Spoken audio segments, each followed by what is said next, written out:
Do 24 ao 26 de outubro, 19 obradoiros da cidade e da provincia abrirán as súas portas para chegar á cidadanía a creación artística contemporánea. O evento está organizado pola Maquinadora, asociación sen ánimo de lucro impulsada por el alumnado e comunidade educativa do ciclo de producción de audiovisuais e espectáculos do CIFP A Farixa. Este ano, ademais, súmanse novos concellos, como son o Concello de Allariz, o Concello de Bande, o Concello de Xunqueira de Espadañedo. Volvemos a contar co Concello de Taboadela. Darlle unhas grazas a este último concello porque forma parte, sempre aposta por o noso proxecto, forma parte da nosa rede de colaboradores. Un do obxectivo deste proxecto que intentamos levar a cabo sempre é conectar ao sector da administración pública, cos artistas e tamén cas empresas privadas. O ano pasado xa contamos con 2 empresas que este ano volven outra vez a sumarse ao proxecto. Artistas como Marita Carmona, Monde Bane, Jorge Varela, Buciños, Xosé Poldras, Natacha Lelenco ou Xosé Cid, entre outros, abrirán as portas dos seus obradoiros. O programa completo pódese consultar en www.estudiosabertos.com.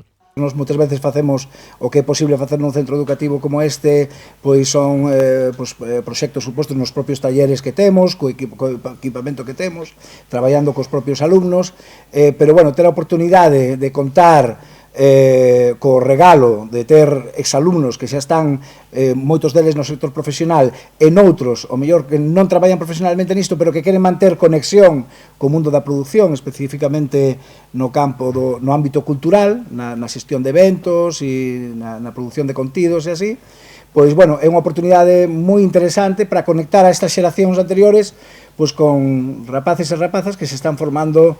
A asociación fixo unha chamada á cidadanía para chegarse a arte que nace máis preto da nosa casa. É unha actividade que nos permite achegar á cidadanía o que é o proceso creativo, porque o feito de poder estar nos espazos onde os artistas pois desenvolven a súa actividade é unha maneira eso de achegarnos a ese proceso e coñecer e poder entrar nese mundo que envolve todo o que ten que ver coa creación artística, e iso moitas veces que para a cidadanía é algo descoñecido, algo misterioso, pois eu creo que é moi positivo pois entablar esa relación. Neste sentido, Anxo Lorenzo salientou dende a Dirección Xeral de Cultura da Xunta de Galicia a orixinalidade dun evento polo que o organismo autonómico apostou dende o primeiro momento.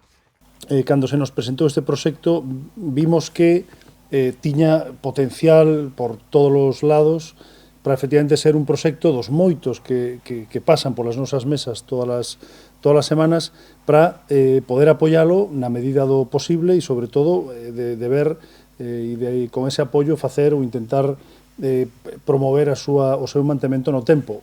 Gratamente, atopámonos un ano despois con que xa nesta segunda edición este proxecto vaise ampliando e, por suposto, vaise asentando.